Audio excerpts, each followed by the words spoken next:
Welcome to Fuller Expectations, the podcast for anyone who feels that the path that they're on just isn't what they want, need, or quite frankly, where they expected to be at this stage in their life. I'm Carrie Fuller, your host, and I am so excited that you took the time to listen today. If you're here because someone shared this with you, that means that they care about you and think that this episode might be meaningful to you. No matter why you're here, thanks so much for taking the time to spend with us today. And if you're new to the Fuller Expectations podcast family, thanks so much for joining us. Every week, we're going to have real conversations, share inspiring stories, and offer you the support that you need to create a life that feels aligned with your goals, your passion, and your purpose. A life that's just truly, authentically yours. If you're interested in better, you are in the right place. We all deserve to live a life that offers us true joy, no matter what age or stage we're in. And if you like what you've heard today and thought of someone who might benefit, please share this episode with them. And if you haven't already, hit follow so that our podcast can appear in your podcast library. Every week we launch a new episode and we don't want you to miss it.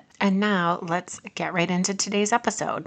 Hello, Fuller Expectations podcast family. We are approaching the end of 2025, and I don't know about you, but I have had a year unlike any other year in my entire life. It has been full of highs and lows, and the fact is, as I think about this, none of us are sitting in the final month of the year thinking about the past year and not reliving some really hard times, but then also probably being so thankful for some amazing times too. I think at the end of the day, having a mindset of not beating ourselves up over what we didn't get to accomplish or things that didn't happen that we wanted to happen. I think that maybe we need to give ourselves some credit for the things that we accomplished. And there's some things that we can actually take away from this past year as we head into another new year with a lot of reflection and growth over what happened. Because it's not always perfect. And even when things happen, it's a little different than what we were expecting it to be. I hope that you can reflect on that and say, did I learn something from this? Or did I get a little bit stronger because of this? And really think about that and how you can take that reflection, whether it's you're stronger, you've overcome something that you never had to live through before, and know that it's making you into the person that you need to be for your future. So while my 2025 was probably the most chaotic and sad year of my life because I lost my mom and I lost a very dear friend and coworker unexpectedly, both of them. It was definitely a year of change. And even though, that change was not actually initiated by me, but forced upon me. And as I reflect on this, I just want to talk about lessons that we can learn from the past year to help shape our next year. This is an interesting topic of planning your new year. And a lot of people make New Year's resolutions or they set goals and things like that. And I have too. And some of the times I beat myself up over what I didn't accomplish. But lately I have accomplished a lot of my goals. I just think that sometimes we tend to focus on what we didn't do instead of recognizing the things that we did do. So that's something that I want to do more of, is more pats on the back for accomplishing things that actually did happen and were things that I really worked hard for them to happen. So as you think about your new year and look back on what the year has been for you, now that we're in the final month and we're all thinking about the things that we hope to achieve And I personally believe that every day is a new opportunity to work towards goals. I don't necessarily wait until a new year. I mean, this podcast is a good example. I started this in July, and I'm so glad I did rather than waiting, because it's something that has given me the opportunity to learn so much over the last 6 months. And as I head into the new year, my goals around the podcast and some other things in my life are about tweaking and perfecting things that I've already been working on. So while I personally believe that every day is a new opportunity, some people decide to put things off and they want to wait until a new month or the new year. And that's totally fine, like whatever works for you. But I hope that you understand too that every day is a new opportunity to take something on that you've been wanting to do. And you don't have to wait until the following month or the new year to do that. Today, we're going to talk about this and the concept of acting on it, whether you need to start at New Year's or again, start any day of the year to feel like you have that fresh start. So I think the framework behind setting goals and tackling new things should be identifying what is your why. What is your personal why? What's the reason for doing it? What's the reason? What gets you out of bed in the morning?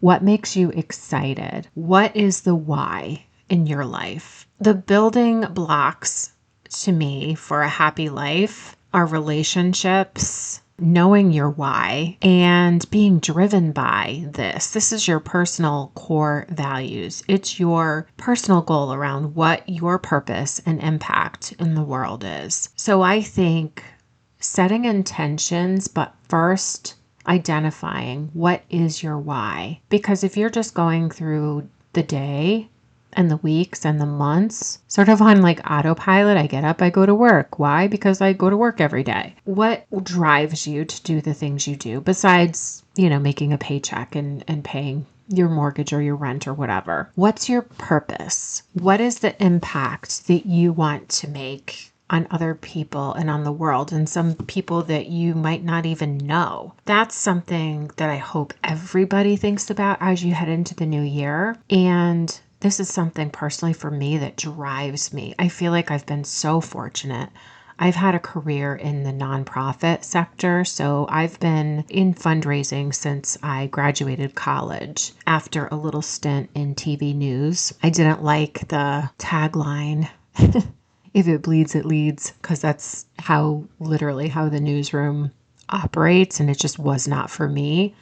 I wanted a purpose that made things better, that impacted people in a positive way. So I looked into fundraising as a career choice after my family did a fundraiser for the Kidney Foundation. This was after my dad was diagnosed with a very rare kidney disease and needed a kidney transplant. He organized a fundraising event to raise money for kidney patients who were uninsured or underinsured and needed things like medications and a wheelchair ramp built on their house, things like that. And being a part of that and realizing the impact that you can make on somebody else who's going through something horrible or isn't living the quality of life that they should be living, that was a wow to me. And that helped me identify my why. My why is impacting the world, people I know and people that I don't. I want to help wherever I can because I'm so fortunate that I have the family that I have and that I've had the things in my life that I've worked really, really hard for, and I've supported myself since, I had a paper route when I was like 14 years old and then babysitting. So it's not like I didn't come from money. We worked for everything we wanted. But I knew early on, especially after doing that fundraiser with my family and knowing that you could do something like that and provide something special for somebody who's less fortunate than you, that's incredible. Like you could actually do that for a job. I didn't know that was even a thing at the time. So I went back to my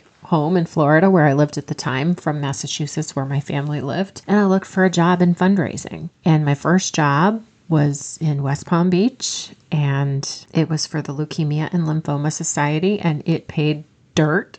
I literally made like $18,000 a year. So I kept my job waiting tables and doing nails in a nail salon on the side. And I loved going to work every day, even though I made no money, because I was making a difference to other people. So that's kind of like a long story of knowing my why. My why is to impact people in the world that I know or I don't know, it doesn't matter, in a way that just makes them live a better life. That gets me out of bed every day. So let's think about this. And as you go into the new year, do you know what your why is? Do you know what drives you? If not, think about it.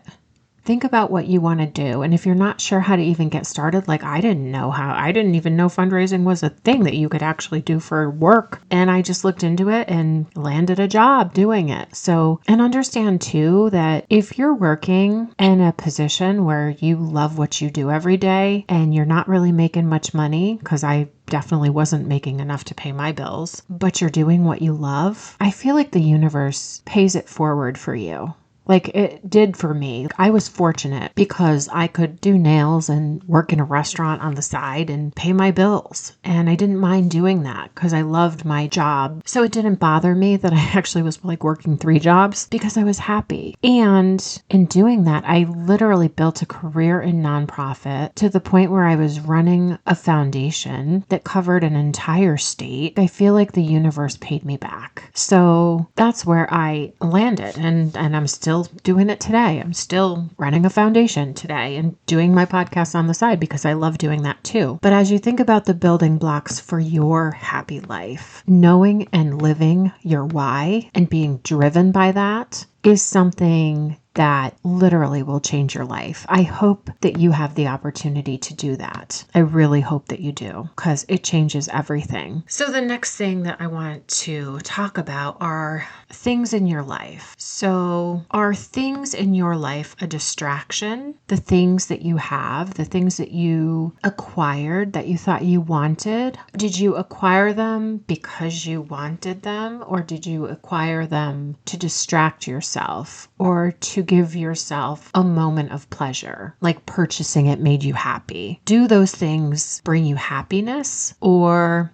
are you working to acquire things to fill spaces in your life that you think will make you happy? Think about that. That's a tough question. Do you have things in your life that you are acquiring or have acquired because they fill a void? They make you feel good for a little while. Are they filling spaces in your life? When you obtain these things, do you find happiness, or are you looking for the next best thing? Like it makes you happy for a moment, like you open that box when it comes, or, some people buy a car and they're like really happy and they love the new car smell, but then it goes away after a little while. So think about that. When you obtain things, do you find happiness, or are you looking for the next thing to fill the space again shortly after you just filled the space? The good news is there is a solution for it. And the solution, I can tell you firsthand, because I've been in it, is the feeling of gratitude and being grateful. Being grateful and feeling gratitude gives you this abundance, like in your soul, literally in your soul. And those of you who volunteer for a nonprofit that's really meaningful to you, or you do things for your church, or you do things for a bigger purpose, like for people outside of you, you know what that abundance is that I'm talking about. So it isn't stuff. Abundance is not stuff. Abundance is a feeling inside of you that you are just grateful for the things in your life, for the people, the memories, the impact that you make on other people, the things that you do for other people that bring you joy. Volunteering and doing things for other people, that's a feeling inside your soul that I don't know how else to describe it other than the fact that it's an abundance feeling inside of you that lifts you up, that makes you feel gratitude. And so if you are someone who purchases things that make you feel good, that you don't really need, but you're looking for that feeling that you get when you buy something, you will get that same feeling when you experience gratitude and giving back. So think about that as you go into the new year. Are you involved in a cause that is meaningful in impacting other people? The world, the universe lifts those people up who do things for other people. And if you are looking for a boost inside of your soul, that might be what you're looking for. So if you struggle in this area, just think about your life and imagine if you didn't have something like the place where you're living, or a parent that is still with you, or a sibling that you love so much, or a spouse, or the car that you're driving. Think about those things and imagine if you didn't have that, if you didn't have something valuable to you. Think about that. Like if you love your car, think about not having it. How does that feel? Think about a sibling that you love and that you couldn't imagine living without. Think about if that person wasn't there. I'm saying this because it really helps you recognize how blessed you are. So if you're someone who doesn't really think about how blessed you are, stop and just sit. Through this end of the calendar year, maybe after everyone leaves you on Christmas Day, or you go home from your family or friends gathering, whatever you do on Christmas Day, sit for 15 minutes by yourself and just sit and reflect on the things that you have in your life. And if you don't know that you have things to be grateful for, think of things like the couch you're sitting on, in the room that you're sitting in. Think about that. Think about how you get from point A to point B. Being able to get from point A to point B. How does that make you feel? Think about the fact that there's people that don't have that. They don't have what you have. So if you struggle with understanding that you have a lot to be grateful for, think about those things. So again, with my career in nonprofit, I've worked with so many organizations on missions that truly impact people who are way less fortunate than me. So I have seen and I have had friendships with the people that I'm talking about. Some of them who have lost their children, some of them who have lost their parents, their siblings, other very important people in their lives. I've worked with people who have lost their health and have been fighting for their lives. I have worked with people who have not been able to put food on their table. I have seen just about every walk of life in the work that I've done. So I do recognize how fortunate I am, and I understand and I appreciate every single thing that I have in my life. And even coming out of a year where I lost my mother, which I still cannot even believe happened, but I unexpectedly lost my mother. I have a lot to be profoundly sad over, and I am profoundly sad, but you can be really, really grateful and profoundly sad at the same time. And I don't know that I would have known that before, but I definitely learned that this year, that you can absolutely be profoundly sad and eternally grateful at the same time. So if you are looking for that, or you're looking for that feeling inside that brings you joy without acquiring things and spending money on yourself, maybe consider volunteering for a nonprofit organization. Pick a mission that's meaningful to you. There is every single mission out there, and nonprofits literally are run by volunteers, some of them. So look for that. Some people might do this with a church. Some people, a food bank. Do something that's meaningful to you,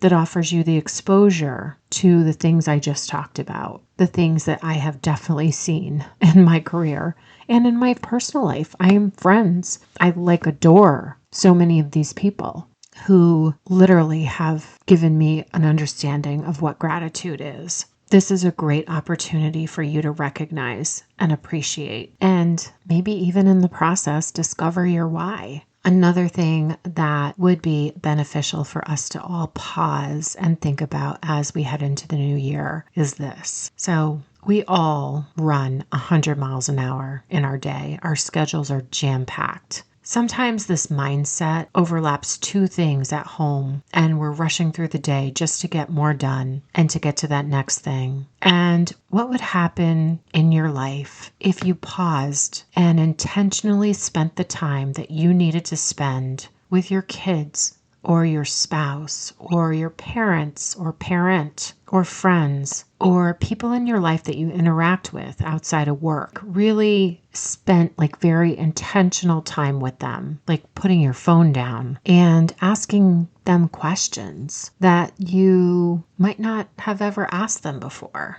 I did that. One of my episodes on Fuller Expectations was with my nephew, and he was 11 years old. And I sat down with him and I had a list of questions for him that I never would have asked him if we didn't sit down to do the podcast. And in doing that, I learned so much about him. And you know what? My sister and her husband, who are his parents, probably learned a lot about him too. And they live with him every single day. But the difference is, just like all the rest of us, you get up, you go to work, you come home, you're helping with homework, you're running 100 miles an hour, you have basketball practice or football practice or whatever, and sleepovers with friends and going. If you are a parent, do you ever sit down and take the time to ask crazy questions? Like one of the things that I asked him, and I'll never forget it, was tell me something that kids your age know that I wouldn't know about. And his answer was, do you know about aura? And I know what an aura is, but I didn't know that 11-year-olds actually talk about it and it's a thing with them. And it was so funny to hear him talk about aura and how kids have an aura. And if, aura means basically that you're pretty cool and other kids want to hang out with you. But I didn't know that. And I think it's so funny that we were having a whole conversation about an aura coming out of an 11-year-old's mouth. I had no idea. But think about what would happen if you sit down, put your phone down, say no to something else that gives you the ability to spend the time to deepen your relationship with people who are meaningful to you, including your kids, your grandkids, your spouse. When's the last time you sat down and do an interview with them?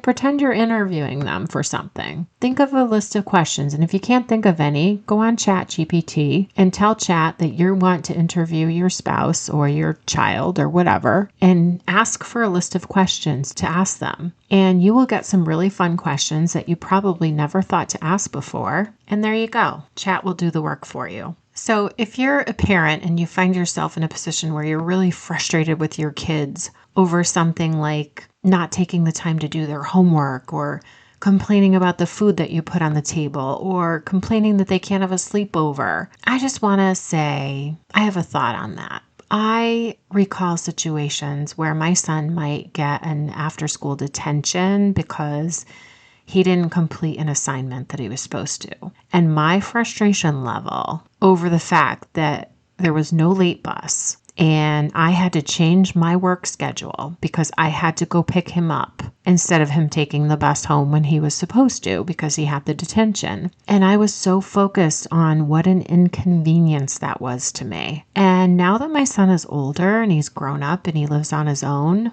aside from addressing the situation that put him in the detention in the first place, I can tell you that I would totally take back my attitude on that 45-minute car ride home with him, because it wasn't a very good attitude. And I think about it now, and I had 45 minutes in the car with just him that I could use in any way that I wanted to. And I used that time so poorly. So think about the things that you're doing or the opportunity that you have when you're alone with your kids, and how you might feel 10 or 15 years from now when they're not there for whatever reason. They're at college or they live on their own or whatever. They live across the country.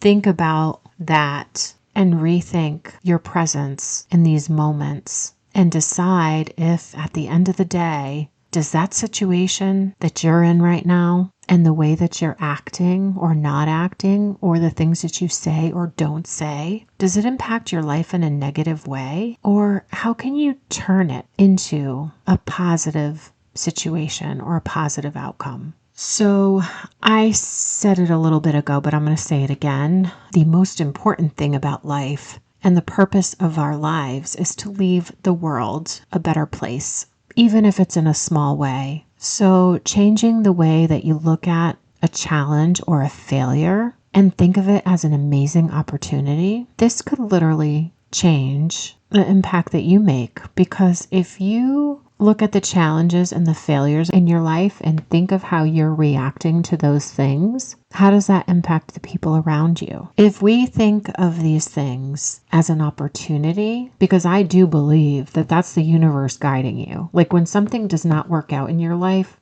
it's not supposed to work out. It's supposed to work a different way. That's what I believe. So if we did things think of the way that kids play video games, or if you play video games, think of the way you play video games. Because I'm going back. I haven't played video games in forever, but I used to love Pitfall and Donkey Kong and Centipede and all those video games. But think of the way that you play a video game where you have an objective and you keep trying to reach the goal, but you obviously fail along the way, right? And you die and you have to start over. But the thing is, you don't give up. You keep playing. You keep going, and with time and persistence, you keep getting better and you get further along in the game than you did the last round that you played, right? So whether it's your score getting bigger or you achieve different objectives or hit different milestones along the way, you basically keep getting better at the game because you're not quitting. You keep going. So if you take that challenge as something that just makes you try harder, when you die in a video game, you just try harder. You just keep going. So why not take that perspective into other things that we do in our lives? This would allow us to look at challenges or failures in a completely different way if we just persist and keep on trying. But I feel like we're programmed to look at what went wrong, and we either will allow that to make us stop trying altogether. I don't know why we do that. We're conditioned to do that. But we should look at what went wrong and learn from it. See what's going on, like in a video game. You know now what's around that corner, or you know in Pitfall that the alligator's going to open his mouth, so you wait before you jump. It's things like that. So be focused on the end game. Be focused on the goal. And don't throw your hands up in the air and quit when you lose. Just go back and keep trying, and you will get further along than you got the last time. So this is all like a resilience kind of mindset. And as you're planning your New Year's resolutions, I would love for you to think about this kind of resilience. And if we could all take this approach with one thing in our lives, say for instance, a child in your life, or even an adult in your life. If we share this perspective with them, kids know the whole thing with video games. They play them, so they know, you lose and you start over and you try harder. If they get frustrated over anything in their life, just use the video game analogy with them, and it might make them understand in a different way that having the mindset of pushing through the challenges or the failures and learning from them to help get further along. It's just all about persistence and not giving up and not quitting. So imagine what would change in our lives if we took that approach to the things that we want to achieve. Think about the goals that you set for 2026. Have the whole analogy of the video game, where when something goes wrong and you have to start over again, you just get up and you start over. You don't quit. So I hope that as you plan for your next year, that you follow your passions and you live an amazing life and think about what you love to do and do it to the best of your ability.